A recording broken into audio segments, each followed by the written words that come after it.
Siguraduhin yung dalawa na maganda ang rason nyo kung bakit balak ninyong dumihan ng dugo ninyo ang mansyon ko. Senyor, ipagpaumanin niyo. Nagulat lang ako. Pero mabuti pa siguro tanongin niyo itong anak ninyo. Ano yan, Calvin?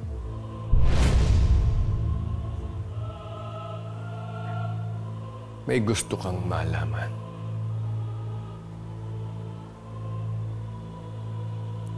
Sigurado ka bang gusto mong marinig ang sagot dyan?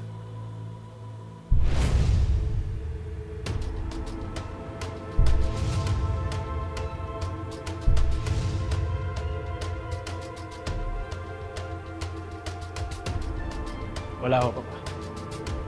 Wala akong gusto malaman. Mabuti.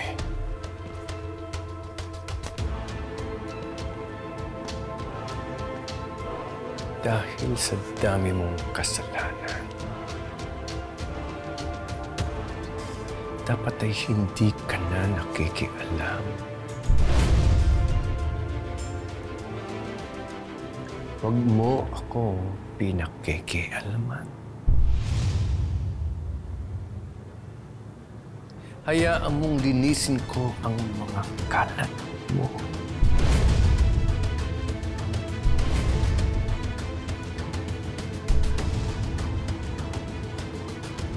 At hanggat maaari,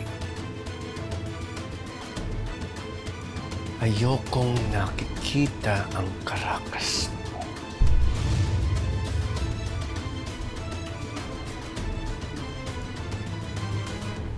Opo, Papa.